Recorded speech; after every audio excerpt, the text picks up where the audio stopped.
irrespetuoso. Desde mi punto de vista, nada de lo que hemos hecho es delito. Nada, absolutamente nada. Votar en un referéndum no es delito. Trabajar para la independencia de Cataluña de forma pacífica no es delito. Nada de lo que hemos hecho es delito. Nada.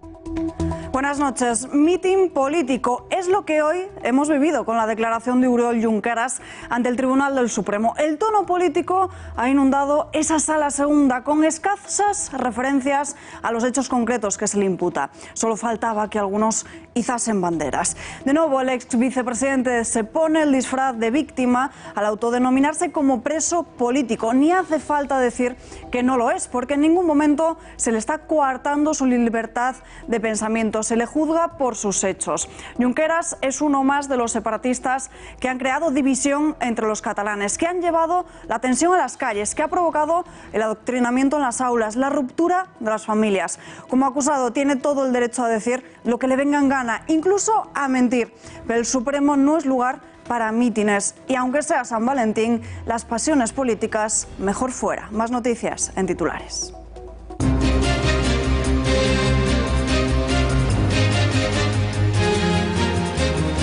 Este viernes, tras el Consejo de Ministros, Pedro Sánchez anunciará si convoca o no elecciones. El presidente del Gobierno va a poner fecha a las urnas. Baile de días, mientras varones socialistas rechazan que haya superdomingo electoral el 26 de mayo, otros abogan porque sea en abril. Reconocen que no pueden gobernar a golpe de decreto. Evidentemente los decretos leyes están limitados a aquellas cuestiones que son de urgente necesidad, que requieren de una actuación inmediata. Puede ser que el Gobierno todavía tuviera capacidad de poner encima de la mesa algunos decretos leyes, pero tendrían que ser muy limitados. Las urnas llegan porque la Cámara Baja ha tumbado los presupuestos generales del Estado. ¿Qué pasa ahora con las medidas aprobadas por el Gobierno? ¿Sigue en pie la subida del salario mínimo? ¿Qué ocurre con las pensiones? Todas las respuestas en la pizarra económica de Diego Sánchez de la Cruz. La multinacional IBM incluye en su vídeo promocional del Congreso Mundial del Móvil una estelada, unas imágenes que no se han librado de la polémica y críticas en las redes sociales. Tras el aluvión de reproches, IBM ha fulminado el vídeo y en esta casa hemos hablado con ellos. Su respuesta en unos minutos. La Junta Municipal de Chamartín ha aprobado este martes por unanimidad una propuesta del Partido Popular para colocar una placa en recuerdo del escritor Marcial Lafuente en la fachada de su vivienda. El concejal madrileño Pedro Corral ha indagado en aspectos del pasado del famoso autor. Según publica ABC, se ensalza su labor para evitar diferentes asesinatos en las checas republicanas de la capital. En plena guerra comercial entre Marruecos y Ceuta y Melilla, sus majestades Felipe VI y doña Leticia han viajado hasta el vecino del sur. Se pone punto y final a un auténtico laberinto diplomático de casi 3 años de duración que se arrastraba desde el año 2016, cuando se planificó este viaje. 30 horas de estancia que se han saldado con estratégicos pactos bilaterales, que les desvelaremos además en este informativo. Flores, bombones, cartas, cenas románticas a la luz de las velas. Hoy es 14 de febrero, día de San Valentín. Seguro que ya les habrán mostrado qué regalar, cómo celebrarlo, qué hacer. Se lo habrán incluso criticado. Pero ¿quién fue Valentín? ¿Por qué se celebra hoy el Día de los Enamorados? Estén pendientes porque nos remontaremos a su historia, hace 2000 años.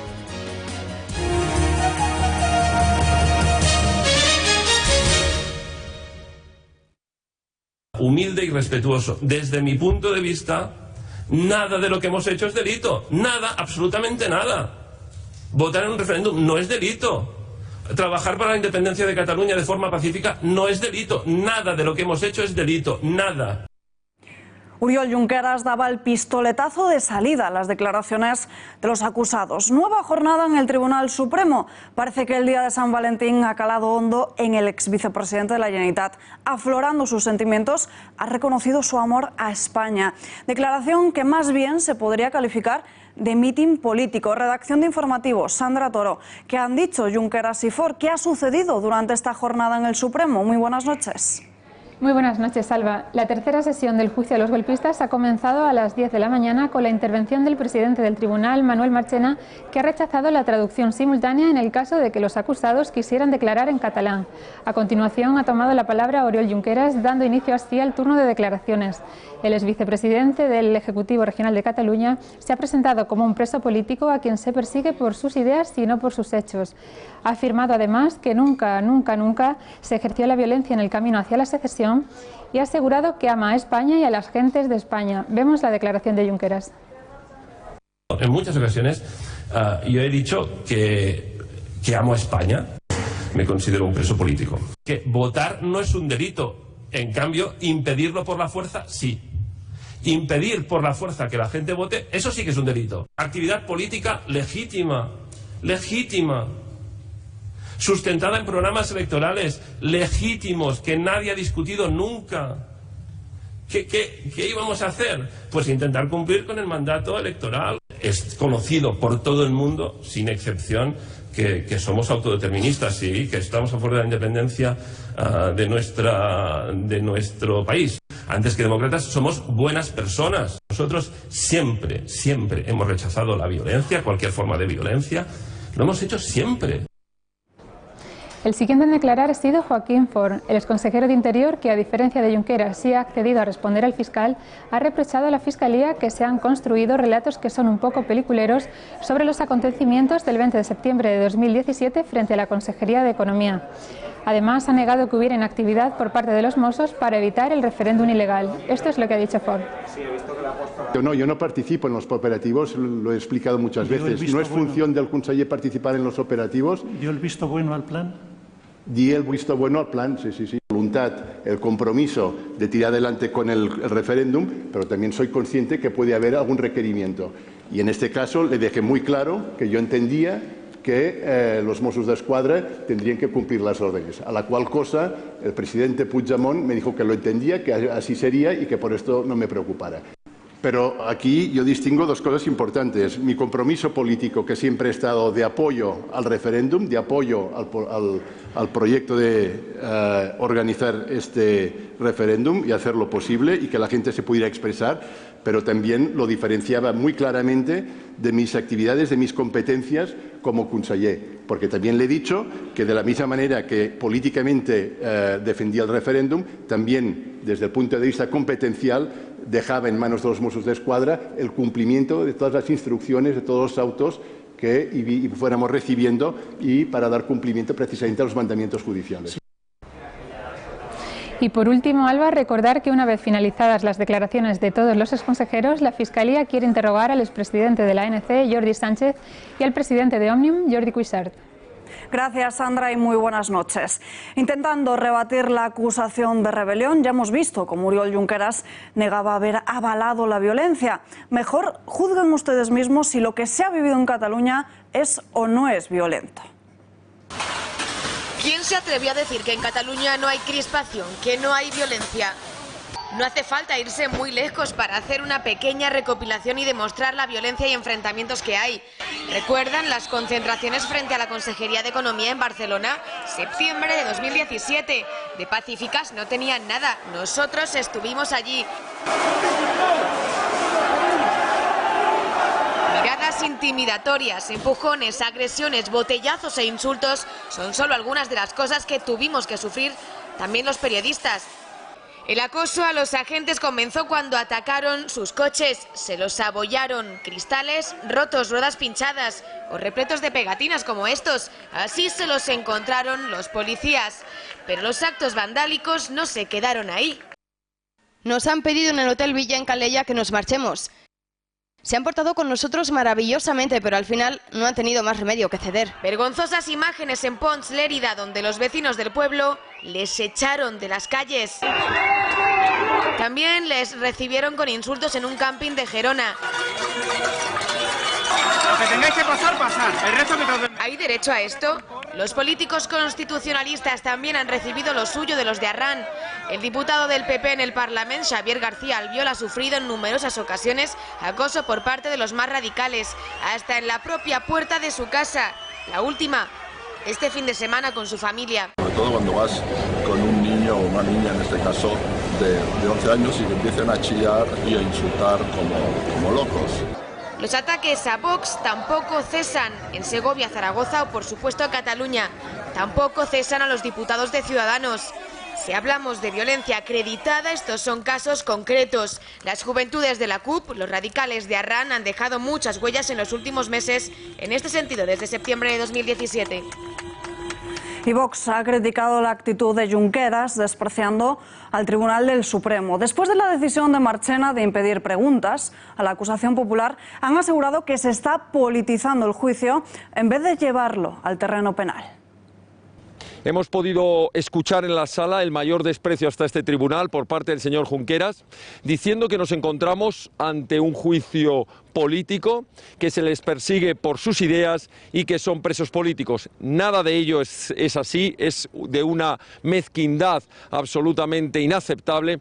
Hemos reiterado a la sala que la propia jurisprudencia, insistimos, del Tribunal Supremo y del Tribunal Constitucional, por cierto, como así lo entendió y la permitió el propio instructor, el magistrado, excelentísimo magistrado, señor Llarena, la posibilidad de hacer preguntas para que puedan explicarse si así lo desean y, de alguna manera, poder aclarar el cúmulo de pruebas sobre determinados hechos. La sala lo ha entendido de otra manera, acaba de desvirtuar su propia jurisprudencia sin perjuicio de que lo reiteraremos por escrito para que tenga que hacer una contestación por escrito. Dicho lo cual, consideramos que, y este es un poco el resumen de todo, lamentablemente ya se ve por dónde van a ir las próximas sesiones.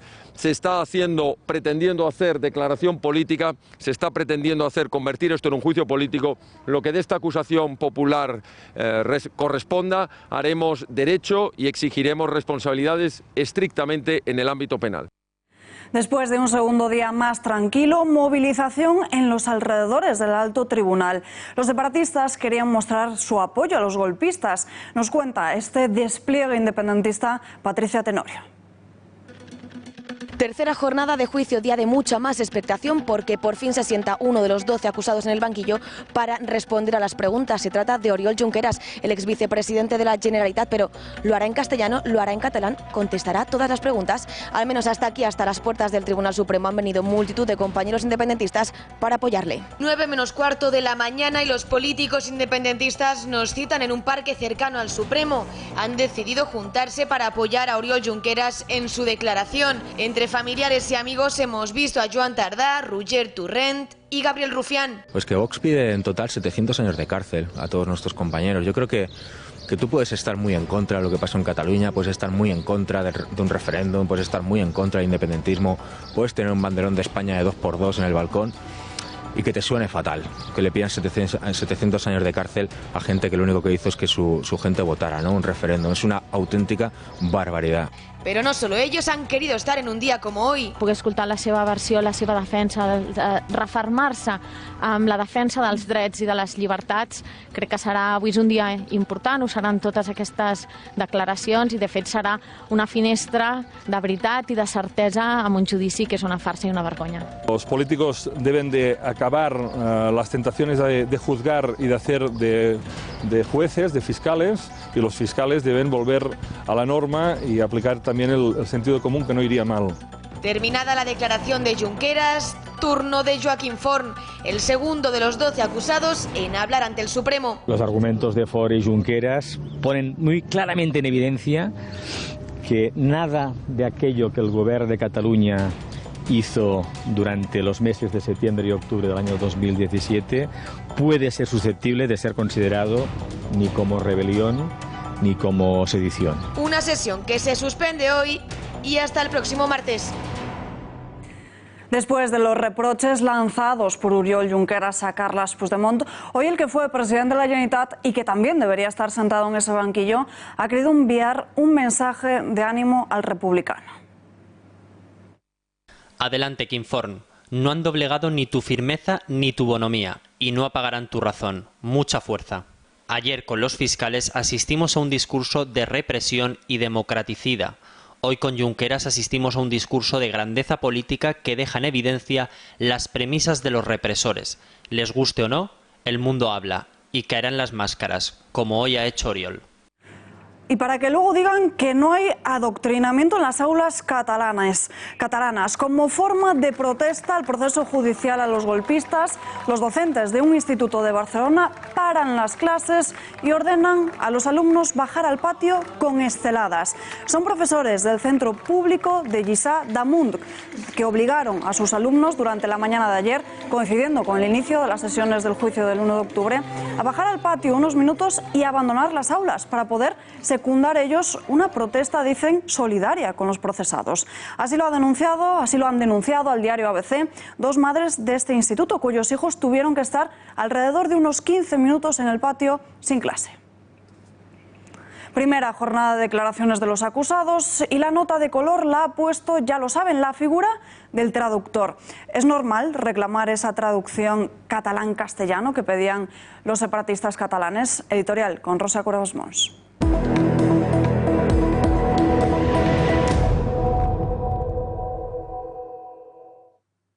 Desde hace años los distintos nacionalismos, el catalán, el vasco, el gallego, han intentado convencernos de las bondades de su política lingüística, de la ventaja que supone eso de la inmersión en las aulas y de lo bien preparados que terminan la etapa escolar los niños nacidos bajo los estatutos de autonomía. Y cuando estaban a punto de convencernos, va el juicio a los golpistas y nos devuelve a la dura verdad. Estamos hablando de ciudadanos españoles juzgados en un tribunal español que protestan por tener que hablar en castellano, esa lengua que todo español tiene el deber de conocer. Se habla de indefensión, de desventaja al no poder emplear la lengua materna y se admite como si fuera lógica la presencia de un traductor para que un señor nacido y educado en España entienda lo que otro señor nacido y educado en España le está diciendo. No sabemos cuál será la sentencia del Supremo en este juicio del año, pero lo que está claro es que como mínimo ha servido para demostrar que en las autonomías que viven bajo el yugo del independentismo hay un problema, que las políticas diferenciales se han cargado la igualdad entre españoles y que, señores de las consejerías de educación, no es posible aprender bien el castellano sin estudiar y hablar castellano. Y permitir que generaciones de niños españoles crezcan sin dominar la lengua que hablan más de 400 millones de personas en todo el mundo es una auténtica barbaridad. El Ministerio de Islandia ha pedido que se respeten los derechos, declaraciones que se derivan de las afirmaciones de la diplomacia española, de la dejación de funciones, como por ejemplo la polémica que ha generado esta mañana Irene Lozano, la secretaria de Estado de España Global. Ha explicado la ilegalidad del referéndum con una metáfora sobre la violación. Luego ha reconocido que no ha estado del todo acertada. The thing is that they wanted to hold a referendum, but they didn't have the permission.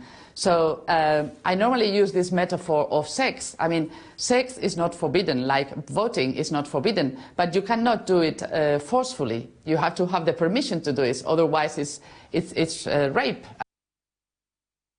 Anoche no hice la mejor de las comparaciones. Trataba de explicar la diferencia entre hacer las cosas con o sin el consentimiento de los afectados. El referéndum del 1 de octubre se hizo sin el acuerdo de la mitad de la sociedad catalana y la ha dejado dividida. 18 de abril, Quim Torra y Carles Puigdemont de nuevo juntos. Serán la sede del Parlamento Europeo en Bruselas en el marco de una conferencia bajo el título de Cataluña y el juicio sobre el referéndum, un reto para la Unión Europea. La ponencia anunciada a Quim Torra y a Carles Puigdemont les anuncia a los dos como los únicos intervinientes en ese acto que va a comenzar a las 6:30 de la tarde. Y ambos, atención, bajo el cargo de presidente de Cataluña. Ha sido organizado por un diputado de un partido nacionalista flamenco y un exministro de Exteriores esloveno.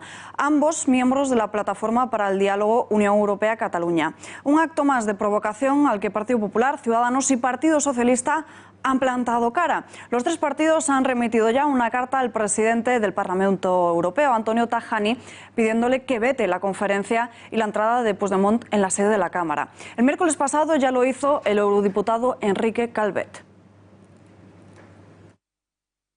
Creemos que el Parlamento Europeo, que representa uno de los pilares sobre los que se asienta la Unión Europea, como es el del Estado de Derecho y el consiguiente respeto a la legalidad, no debe acoger a alguien que se encuentra evadido de la acción de la justicia española. El señor Puigdemont fue el principal artífice de un plan para subvertir el orden constitucional en España con el objetivo de provocar una secesión de facto de Cataluña. Hablaremos de todo ello con el portavoz del Partido Popular en el Parlamento Europeo, con Esteban González Pons, en unos minutos, así que estén muy pendientes. Mientras tanto, hasta 500 Mossos de Escuadra podrían dejar el cuerpo. El defensor del pueblo admitió a trámite la queja presentada por el CESIF el pasado mes de diciembre por la situación de indefensión de los agentes, de la politización de sus funciones y su precariedad laboral. Desde el sindicato han transmitido su preocupación por la situación del Cuerpo Autonómico catalán. Simplemente el desapego que sientes hacia el gobierno de la Generalitat tras las burradas que estamos viendo, como por ejemplo es el caso de Octavi, en el que te están vendiendo por hacer tu trabajo, o el caso del mecánico de Reus, pues hay gente que siente un profundo desapego y simplemente quiere marchar. Con lo cual nosotros lo que pedimos es que se regule esta vía administrativa, que además viene recogida en el Estatuto Básico del Empleado Público. Todo el tema de movilidades administrativas. El próximo 25 de febrero comienza el Congreso Mundial del Móvil en Barcelona. La multinacional IBM, que participa en el evento, ha publicado un vídeo promocional que ha generado una fuerte polémica por la presencia de una gran estelada y la ausencia de las banderas española y catalana. Conexión con redacción de informativos, Pepe García Saavedra, muy buenas noches. Muy buenas noches, Alba. En el vídeo, tras la aparición de la estatua de Cristóbal Colón que preside Barcelona, hay un hombre que ondea una estelada gigante y que da paso a este spot publicitario del Mobile World Congress en Barcelona.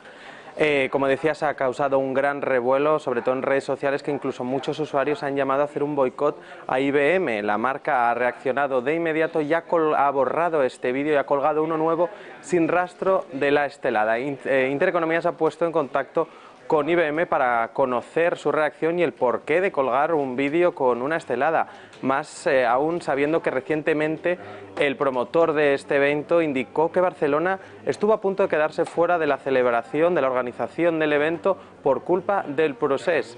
La compañía ha indicado que se trata de un desafortunado error y que se ha corregido inmediatamente. Además, ha querido pedir disculpas y ha dicho textualmente que IBM se compromete con la legalidad vigente y con la defensa de la Constitución.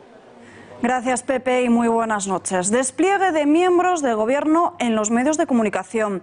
Podemos dar por sentado que comienza la campaña electoral. Urnas tan rápidas como crispadas. El Ejecutivo anuncia que mañana mismo habrá una reunión del Consejo de Ministros extraordinaria a las 9 de la mañana. Posteriormente, a las 10, el presidente declarará y luego a las 10:30 se retomará el Consejo de Ministros con carácter ordinario. Sino los contenidos de lo que ayer se rechazó, que se priorizó esta obstrucción por encima de contenidos muy importantes para este país, después de haber pasado una crisis muy dura, y que representaba además una inversión muy importante para consolidar el ciclo de crecimiento económico. Eso es lo que ha perdido y, por lo tanto, la oportunidad lo ha perdido el país. Nosotros no hay ningún problema, siempre dijimos que iba a haber elecciones y, por supuesto, habrá elecciones. No digo ninguna fecha ni descarto ninguna fecha. Y otro que también va a declarar mañana ante los medios de comunicación será Pablo Casado, concretamente a las 11 desde Génova 13. Y sin esperar a que Sánchez desvele sus planes, el Partido Popular ya ha entrado de lleno en esta campaña electoral. Antes de que el líder del Ejecutivo desvele la fatídica fecha para los comicios, Pablo Casado ya emplaza a Ciudadanos a que aclare si va a pactar con el socialismo. Según varias fuentes, habría ordenado a su grupo que rechazase cualquier negociación con el Partido Socialista sobre cualquier iniciativa. Convencido de que las urnas son inaplazables, el Popular vuelve a arremeter contra Sánchez y ensalza a su formación como la que necesita y quiere España. Podemos decir claramente que su vida ha terminado. Ha intentado ser expresidente del gobierno y lo ha sido. Yo creo que era su obsesión. Pedro Sánchez quería ser expresidente del gobierno, porque lo que le gustaba es la liturgia del poder.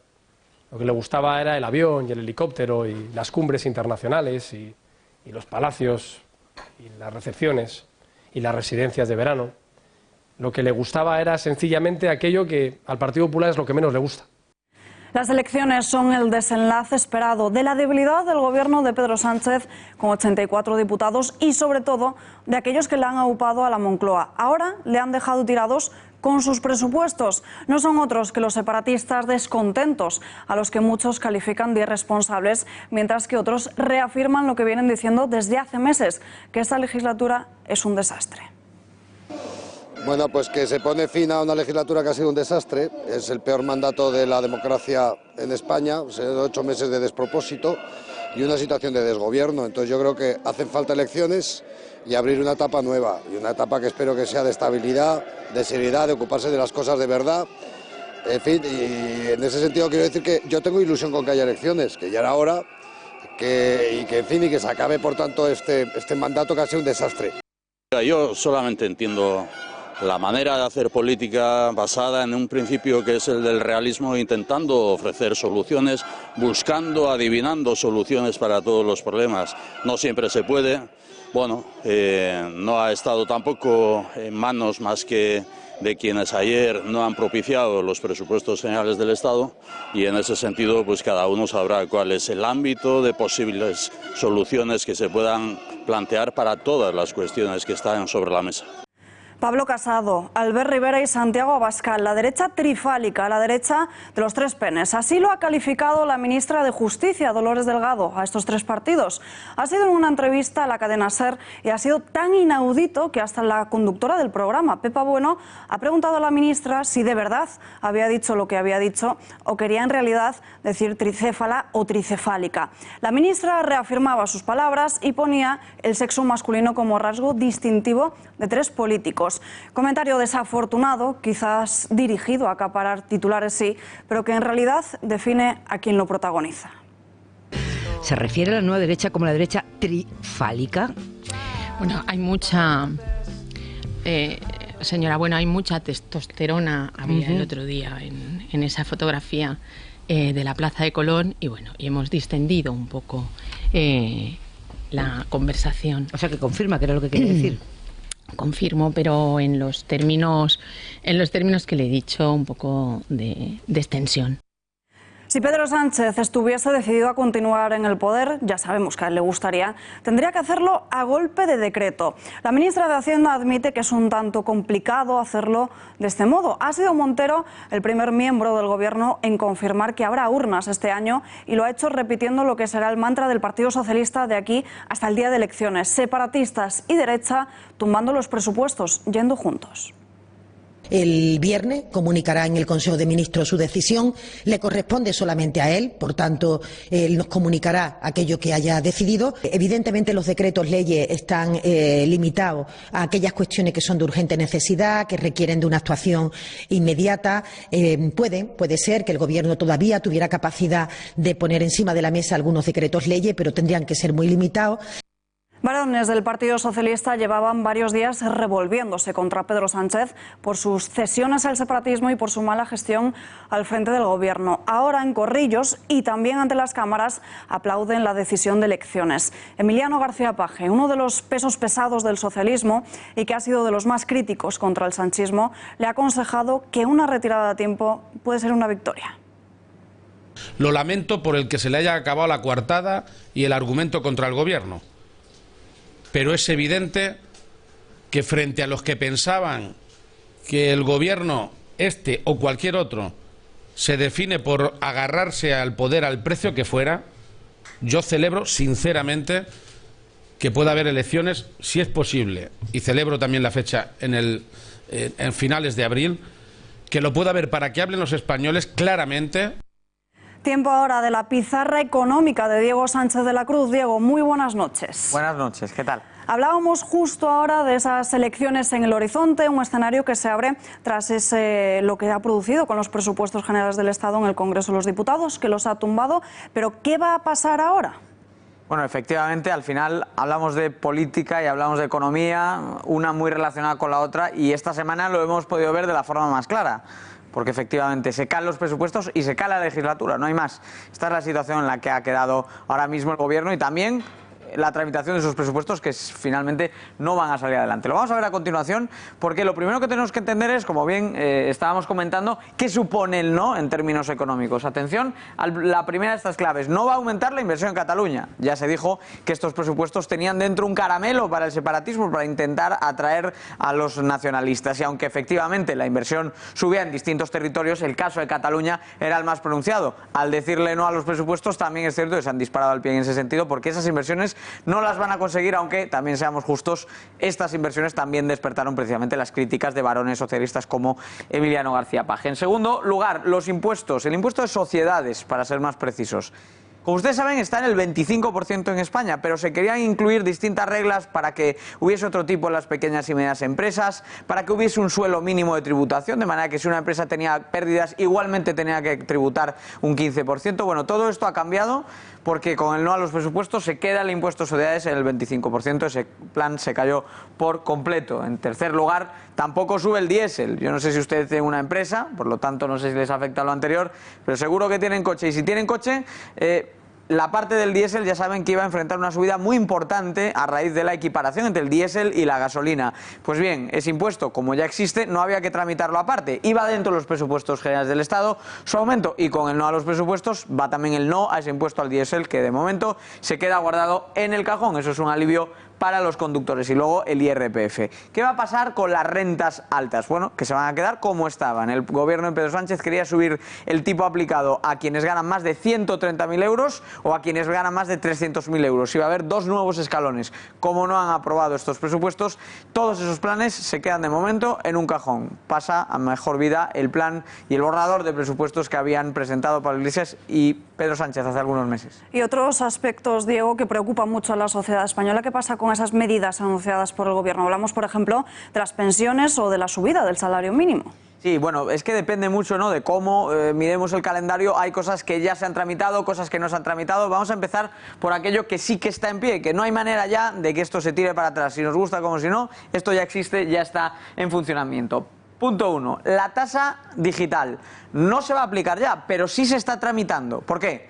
Porque los presupuestos pueden subir o bajar los impuestos que ya existen, pero los nuevos impuestos hay que aprobarlos primero en las Cortes y luego ya se podrán subir o bajar en los presupuestos. Bien, como la tasa Google, la tasa digital, no existe, su tramitación ya está en marcha. Por lo tanto, habrá que intentar detenerla. Si está un partido en contra, los que lo quieran implementar tendrán que defender su aplicación, pero esto ya va al Congreso y evidentemente si se disuelven las Cortes, pues terminaría en un cajón esa tasa Google de media 0,5 euros más cada vez que contratemos un servicio digital. Por lo tanto, no es un coste precisamente pequeño. Tasa financiera, también la tasa Tobin, por ejemplo, aplicada en la compra de acciones y demás, es otro impuesto que no existe en nuestro organigrama tributario y jurídico. Por lo tanto, no se puede ni subir ni bajar en presupuestos. Hay que tramitarlo desde cero. Su tramitación ya ha empezado porque ya la había enviado el Gobierno a las Cortes y por lo tanto sigue ahí en el Parlamento a la espera de ver si se disuelven o no y efectivamente si hay adelanto electoral. De momento que estos dos impuestos, aunque no se aplican ya, sí que se están tramitando y depende un poco de la aritmética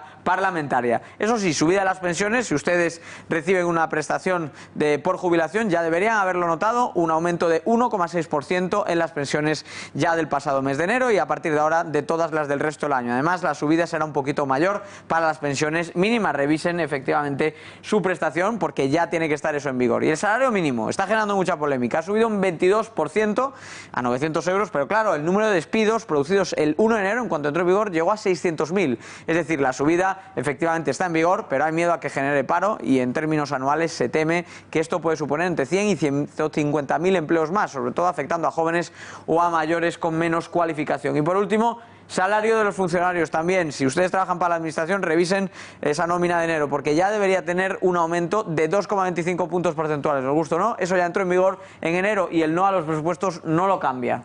Estas cuentas además han sido duramente criticadas, no solo por los políticos, también por muchos economistas. ¿Por qué no terminaban de convencer a los expertos? Bueno, aquí el grueso de la discusión se ha centrado siempre en el agujero que contenían las cuentas, ¿no? Había un auténtico boquete entre los ingresos y los gastos. Todos sabemos que al principio del ejercicio los gobiernos siempre inflan los ingresos y subestiman los gastos, pero por lo general en el gobierno central estamos hablando de dimensiones de algunas décimas del PIB. Lo hemos visto en los años anteriores al ministro Montoro peleándose con Bruselas porque la desviación era de algunas décimas más, algunas décimas menos. Bueno, en este caso no hablamos de unas décimas, en este caso hablamos de 10.000 millones de euros de descuadre, de boquete fiscal en los presupuestos que evidentemente reflejan que había una diferencia muy grande entre los ingresos y los gastos. Para que se hagan ustedes una idea, lo que llegó a hacer el gobierno por la vía de los ingresos es contabilizar 13 meses de ingresos de IVA. Es decir, el año tenía 13 meses en lo tocante a los ingresos por IVA. Se traían los ingresos del próximo año para así cuadrar las cuentas y luego se excusaban en que el año siguiente no se contabilizarían dichos ingresos. Obviamente Bruselas no iba a tragar con eso, pero hasta que Bruselas pueda actuar hay un decalaje de varios meses y el gobierno esperaba jugar con ello. 2. Las medidas de de ingresos que no entran en vigor, ya lo hemos comentado antes, ese impuesto a sociedades, ese impuesto a las rentas altas, todo lo que no hay que tramitar desde cero, el impuesto al diésel, todo lo que ya existe dentro del organigrama, no se va a poder subir porque esa era la pretensión de los presupuestos generales. También hablamos del mayor gasto. Se criticaba ese mayor gasto precisamente porque generaba el boquete fiscal. Y las predicciones ahora mismo, las proyecciones para este año, el déficit público, Alba, es que puede irse del 1,3% del PIB, que es donde debería estar a priori, a niveles que estarían entre el 2,2 y el 2,4 del PIB. Pero bien, estos son cifras un poco abstractas, ¿no? ¿Qué supone en la práctica para cualquiera de nuestros espectadores? Bueno, lo que quiere decir este desfase es que hay, efectivamente, como lo decíamos al principio, 10.000 millones de euros de diferencia y que si lo calculamos en términos por trabajador, el diferencial, la brecha que puede suponer estos presupuestos llega a los 1.100 euros por trabajador. De manera que, considerando lo bueno y lo malo, yo creo que estamos mejor sin estos presupuestos y ojalá que pronto podamos tener unos un poquito más serios. Desde luego. Diego Sánchez de la Cruz, gracias. Hasta la semana que viene. Y tenemos una noticia de última hora. Pablo Casado se encuentra de gira por las ciudades gallegas y esta tarde, acompañado del presidente de la Xunta, de Alberto Núñez Feijóo, estaba en Vigo y parece que ha sufrido un escrache. Serían aficionados del Celta de Vigo. Nos vamos en directo. Tenemos conexión telefónica con Mauro Rodríguez, director de Hermes Inter. Señor Rodríguez, muy buenas noches. Buenas noches. ¿Qué es lo que ha pasado exactamente? Este acto se hace en la sede del Real Club Celta, entonces los aficionados más radicales del Celta lo que decían es que se estaba politizando la sede. Entonces, como podéis ver, hay una serie de increpancias hacia España, pero al acabar ya, no el acto, sino cuando ya suben hacia arriba, el cámara se quedó hacia arriba, yo bajé. Fui insultado por una serie de gente diciendo que Intereconomía, que yo soy el delegado de Intereconomía en Vigo, fuera de Vigo, me llamaron hijo de tal, fascista y una serie de cosas más. ¿En qué consistía realmente ese acto del Partido Popular? ¿Por qué estaba Pablo Casado ahí? Por la unidad de España, se hablaba de la unidad de España, entonces la presidenta del Partido Popular de Vigo, Elena Muñoz, hacía de ponente de tanto de ella como del presidente Feijóo y del candidato Pablo Casado, y como podéis ver en las imágenes, pues llevaban ya desde las 6 de la tarde increpando, cantos cuando llegaron contra España, contra Madrid y cosas así. ¿Cuál ha sido la reacción del Partido Popular? ¿Ha podido hablar con Pablo Casado o con algún miembro del partido? De momento no. Mañana esperamos una rueda de prensa que tengan, pero normalidad. De momento el acto se hizo con total neutralidad. La presencia policial era exhaustiva, como podéis ver. No tuvo que haber cargas. Lo que sí no querían era que se les grabase en ningún momento a esta gente, y también cantos contra el presidente del Real Club Celta, porque aquí se la tumba el fascismo, cosas así. Eran auténticas aberraciones lo que se decía. ¿Es normal que los ultras del Celta hagan este tipo de escraches a partidos políticos? No, esto la verdad que quizás fue por el tema de cómo era la sede del Real Club Celta, se alegaban ese tema. Se nota que se está precalentando la campaña electoral. Nosotros aquí somos una cadena plural, como sabéis, nosotros aquí defendemos la información, defendemos la pluralidad, y bueno, ya no es la primera vez que nos pasa esto, amenazas en la calle de gente que nos dice que nos amenaza porque somos una cadena de derechas y cosas así. Han dicho...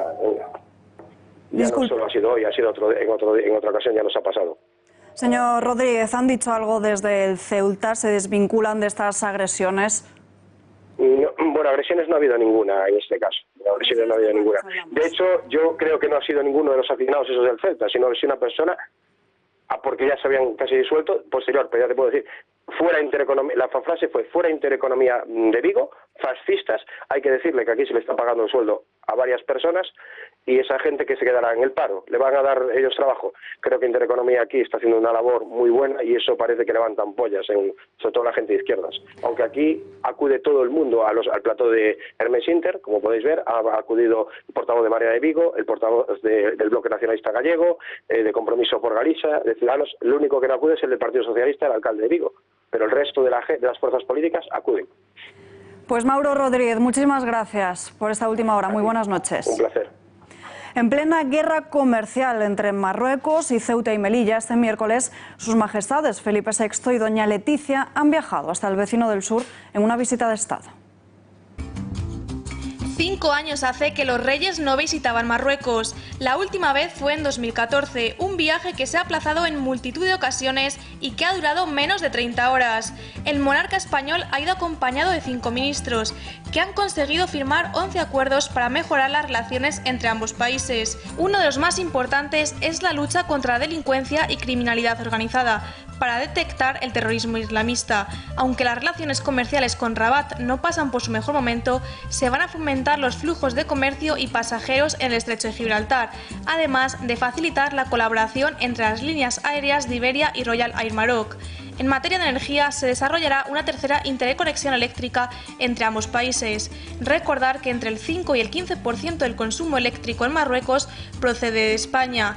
Por otro lado, España se ha comprometido a dar a Marruecos la propiedad del Gran Teatro Cervantes de Tánger, a cambio de que los marroquíes paguen la restauración del edificio. Con todas estas alianzas se busca mejorar la relación con Marruecos, ya que España es su principal proveedor y numerosas empresas españolas están instaladas en el país africano. Por nefasta gestión de Manuela Carmena, dimisión en bloque de la cúpula de bomberos en Madrid, concretamente 12 inspectores de este cuerpo en protesta por la gestión realizada por el delegado de Seguridad y Emergencias, Javier Barbero. Critican que Barbero ha llevado a cabo movimientos propios de purgas estalinistas, en clara referencia al cese del director de Emergencias, de Ignacio Becerril, y también del jefe de bomberos, de Juan José García. Todo ello por las discrepancias mostradas por estos dos cargos, por la forma en la que el consistorio quería instaurar la jornada semanal de 35 horas. Una jornada que desde el 1 de enero disfrutan todos los funcionarios municipales, al considerar que la reducción de jornada de los bomberos tenía que traducirse en un aumento de la plantilla. Marcial Lafuente Estefanía, así se llama el que fue concejal anarquista en Madrid y comisario político republicano que llegó incluso a poner en riesgo su vida para salvar la de decenas de presos y amenazados. Hablamos de ello con Pedro Corral, concejal del Partido Popular en el Ayuntamiento de Madrid. Señor Corral, muy buenas noches. Buenas noches, Alba. ¿Por qué se merece Marcial Lafuente una placa de homenaje? Bueno, el popular escritor Marcial Lafuente Estefanía fue una de esas personas que en la guerra civil supo valorar por encima de todo la dignidad de las personas. En un conflicto fratricida donde se dieron casos de barbarie por uno y otro bando, él estuvo jugándose la vida precisamente para defender a las personas perseguidas por su propio bando. ¿Cuáles fueron las hazañas que le han convertido en un héroe? Lafuente Estefanía fue concejal de la CNT en el Ayuntamiento de Chamartín de la Rosa, hoy distrito de nuestra capital, y fue comisario político de batallón en el Ejército Popular. En las dos facetas, él se dedicó a proteger y a defender a personas derechistas o consideradas desafectas al Frente Popular de la represión republicana.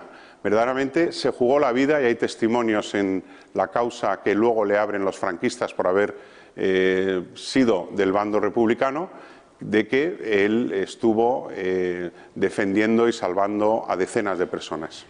¿Qué ha hecho para que hasta ahora no se supiera nada acerca de su labor? ¿Hubo algún interés político en ocultarlo?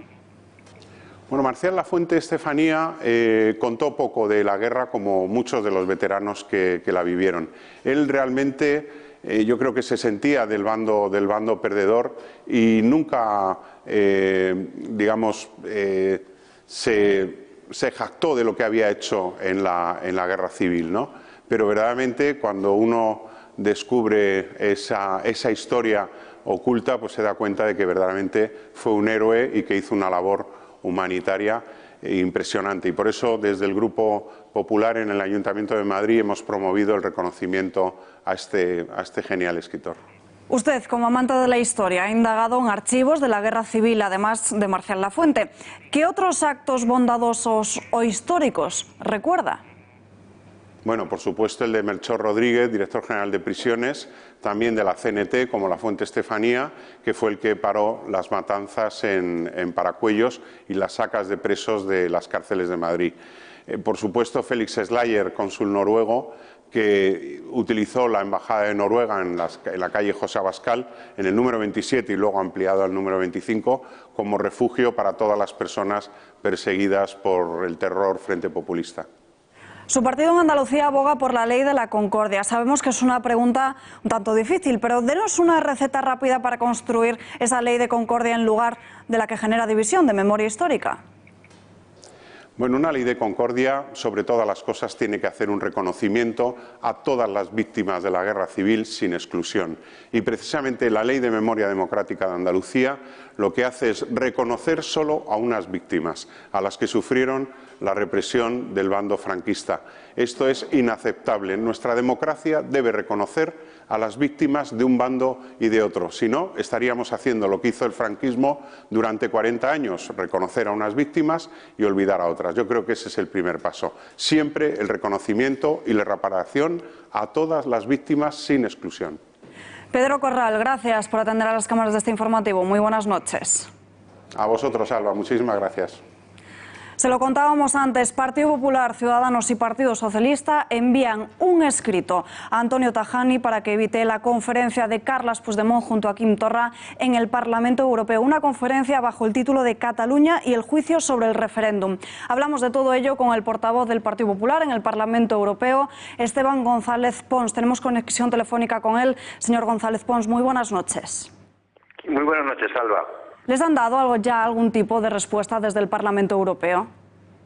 No, todavía no. El presidente todavía no nos ha dado ningún tipo de respuesta, pero nosotros estamos insistiendo porque es inaceptable que Puigdemont pueda entrar en el Parlamento Europeo a celebrar un acto privado, que es lo que va a hacer. Esto también quiero que quede claro. No se trata de un acto parlamentario ni de un acto oficial. Hay 2 diputados que lo invitan a dar una conferencia en una sala del Parlamento, pero aún así es inaceptable. Ha sugerido a Interior que se detenga a Puigdemont si pone un pie en la sede de la Eurocámara. ¿Es esto posible? Lo he sugerido porque el suelo del Parlamento Europeo no es Bélgica. Es una organización internacional de la que España forma parte, con su propio servicio de seguridad diferente de la policía belga. En el servicio de seguridad del Parlamento Europeo hay policías nacionales y guardias civiles, que yo creo que no les podemos obligar a ver pasar a Puigdemont por delante de ellos sin retenerlo. No digo detenerlo, retenerlo. Por eso le he pedido al ministro del Interior, Grande Marlaska, que es un fino jurista, que encuentre la fórmula por la cual los agentes de la Guardia Civil y policías nacionales españoles trabajando en la seguridad del Parlamento Europeo puedan detenerlo. Si no fuera esto, yo pienso que se puede crear incluso altercados, porque ya están empezando a moverse por las redes españoles que no están dispuestos a permitir esta conferencia de Puigdemont. Manifestaciones no solo fuera del Parlamento, sino también en la misma sala en la que Puigdemont va a pretender dar una conferencia. El hecho de que Puigdemont se presente como el presidente de Cataluña no es una especie de provocación. Es una auténtica provocación, porque es un prófugo de la justicia. Lo que no se consentiría con un acusado de violación, con un acusado de terrorismo, se está permitiendo con un acusado de golpe de Estado. Que entre en el Parlamento Europeo y con su fuera una autoridad académica se le permita dar una conferencia. Ya le digo que las noticias que me llegan es que los españoles de Bruselas y algunos no españoles también se están organizando para crear una barrera humana que impida a Puigdemont entrar en el Parlamento Europeo y para una barrera humana que le impida entrar a la sala en la que va a dar la conferencia. Yo hago un llamamiento a la tranquilidad y a la calma a la colonia española de Bruselas en el bien entendido de que Tajani no va a permitir que esta conferencia se produzca. ¿Pero qué tipo de conferencia pretendían dar exactamente? Pues no lo sé, porque no me he interesado por saber qué tipo de conferencia. Cualquiera de las que quieran dar, cualquiera de las que en este universo Carles Puigdemont quiera dar en el Parlamento Europeo me parece impresentable. No me preocupo ya por qué tipo de conferencia, pero no es un acto parlamentario, no es un acto oficial. Es una reunión de amigos que han alquilado una sala dentro del Parlamento Europeo, o podrían haberlo hecho en una cafetería.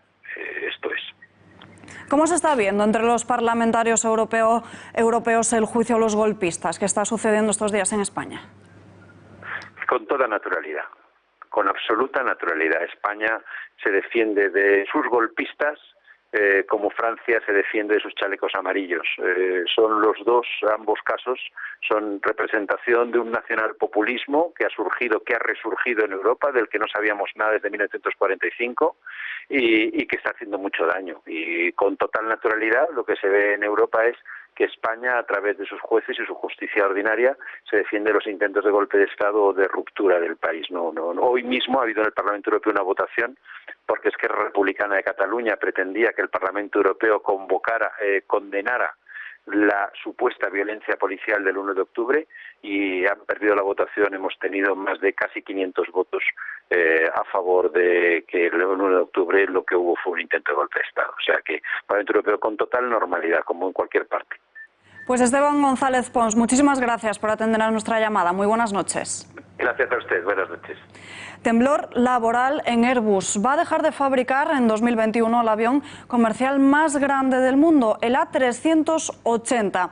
De sus 140.000 empleados, alrededor de unos 3.500 perderán su puesto de trabajo. Y sobre cómo va a afectar concretamente a España, la compañía no tiene claro esa cifra, pero fuentes sindicales e industriales consultadas señalan que al menos 1.000 empleos están en riesgo en las plantas propias de esta compañía en nuestro país. Entre ellas, Toledo, Madrid, Cádiz y Sevilla. Emplea en España a 12.300 personas. Los sindicatos de esta compañía ya han pedido que garantice la estabilidad y el mantenimiento de los puestos de trabajo tras anunciar que dejará de fabricar ese modelo.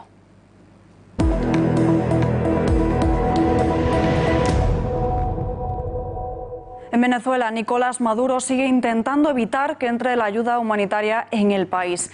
En las últimas horas, el líder chavista ha enviado presos a la frontera con Colombia, a ese punto de tienditas para que se sirva de obstáculo. Hasta 40 convictos del centro penitenciario de Santa Ana han sido trasladados hasta este lugar. Parados bajo una carpa amarilla, vestidos de amarillo y con el pelo rapado, los reos gritan consignas chavistas. El líder opositor, Juan Guaidó, ha prometido que entrará supuestamente el 23 de febrero, pero desconoce cómo.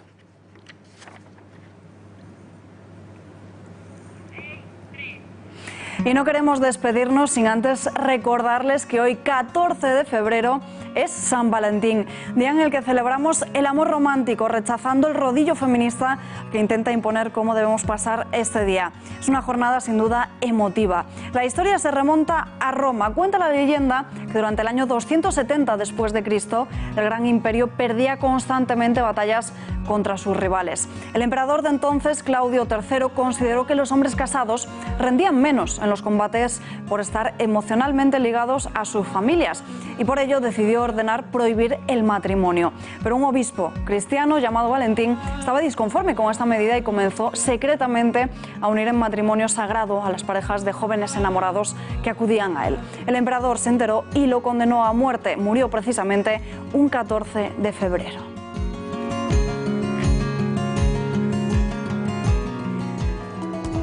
Y nosotros nos despedimos ya, les dejamos con el noticiario de 1936 y después El gato al agua. Nosotros volvemos mañana a las 8:30 con más información. Ya lo saben, lo que otros no le cuentan o como otros no se lo cuentan. Feliz día de San Valentín. Hasta mañana.